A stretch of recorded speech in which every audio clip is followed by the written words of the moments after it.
رات کے 10 بجے ہیں۔ السلام علیکم، یہ ریڈیو پاکستان ہے۔ مجاہد خان سے خبریں سنیے۔ اہم خبروں کا خلاصہ۔ وزیر اعظم نے صارفین کے لیے بجلی کے نرخ مزید کم کرنے کی ہدایت کی ہے۔ نائب وزیر اعظم نے ملک میں کھاد کی قیمتوں کے استحکام کو یقینی بنانے پر زور دیا ہے۔ وزیر اطلاعات نے غلط خبروں کی روک تھام کے لیے بین الاقوامی ضابطۂ کار وضع کرنے کی تجویز پیش کی ہے۔ پاکستان اور جنوبی افریقہ کے درمیان دوسرا ٹی20 میچ سنچورین میں جاری ہے۔ اور اب خبریں تفصیل کے ساتھ۔ وزیر اعظم شہباز شریف نے بجلی کے نرخوں میں مزید کمی کرنے کے علاوہ بجلی پیدا کرنے کی حکمت عملی پر عمل درآمد تیز کرنے کی ہدایت کی ہے۔ آج اسلام آباد میں ملک میں بجلی اور توانائی کے منصوبوں کے جائزے اور غور کے لیے ایک اجلاس کی صدارت کرتے ہوئے انہوں نے کہا کہ مستقبل میں صرف کم لاگت سے بجلی پیدا کرنے والے منصوبوں کو ترجیح دی جائے۔ وزیر اعظم کو ملک بھر میں جاری پن بجلی کے منصوبوں پر پیش رفت کے بارے میں آگاہ کیا گیا۔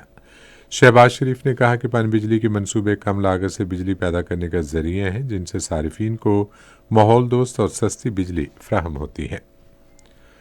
پاکستان اور تاجکستان نے زمینی رابطوں، توانائی، تعلیم اور زراعت کے شعبوں سمیت مختلف شعبوں میں تعاون بڑھانے پر اتفاق کیا ہے۔ یہ اتفاق رائے وزیر اعظم شہباز شریف اور تاجکستان کے وزیر توانائی دلیر جمعہ کے درمیان آج اسلام آباد میں ایک ملاقات میں ہوا۔ ملاقات میں کاسا تھاؤزنڈ سمیت علاقائی رابطوں کے دوسرے منصوبوں پر بھی تبادلہ خیال کیا گیا۔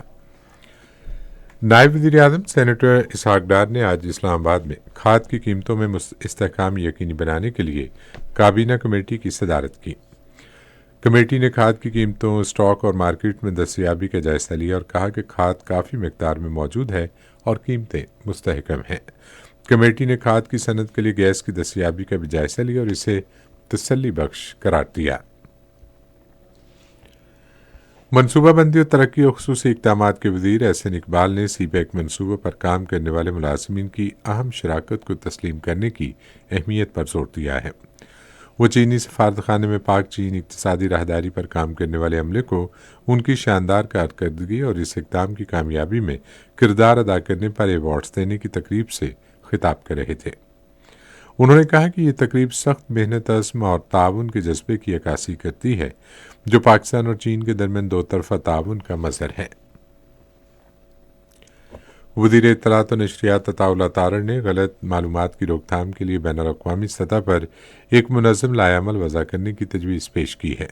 آج استنبول میں اسٹارٹ کام سربراہی اجلاس سے خطاب کرتے ہوئے انہوں نے لوگوں کی ترقی میں مدد کے لیے مختلف شعبوں میں مصنوعی ذہانت کو مثبت انداز میں استعمال کرنے کی ضرورت پر زور دیا۔ وفاقی وزیر نے کہا کہ پوری دنیا اس وقت غلط معلومات کے مسئلے سے نبرد آزما ہے جو ناقابل تصور تباہی کا باعث بن سکتا ہے۔ انہوں نے اس بات پر روشنی ڈالی کہ غزہ، کشمیر، لبنان کے حوالے سے سوشل میڈیا پر آزادی اظہار کے نام پر مصنوعی ذہانت کا غلط استعمال کیا جا رہا ہے۔ خیبر پختونخوا اور بلوچستان میں پیر سے اب تک خفیہ اطلاعات پر کی گئی سیکیورٹی فورسز کی وسیع تر کارروائیوں میں 43 دہشت گرد مارے گئے ہیں۔ افواج کے محکمہ تعلقات عامہ کے مطابق ان کارروائیوں سے بلوچستان میں فتنہ الخوارج اور دوسرے دہشت گرد گروہوں کو بڑا دھچکا پہنچا ہے۔ سیکیورٹی فورسز نے گزشتہ رات لکی مروت میں ایک کارروائی کی۔ فورسز نے خوارج کے ٹھکانے پر مؤثر حملہ کیا جس کے نتیجے میں 6 خوارج ہلاک ہوئے۔ خیبر پختونخوا میں پیر سے اب تک 18 خوارج مارے گئے ہیں۔ آج بلوچستان کے اضلاع موسیٰ خیل اور پنجگور میں سیکیورٹی فورسز نے 2 مختلف کارروائیوں میں فائرنگ کے شدید تبادلے میں 10 دہشت گردوں کو ہلاک کر دیا۔ بلوچستان میں پیر سے اب تک 25 دہشت گرد ہلاک ہو چکے ہیں۔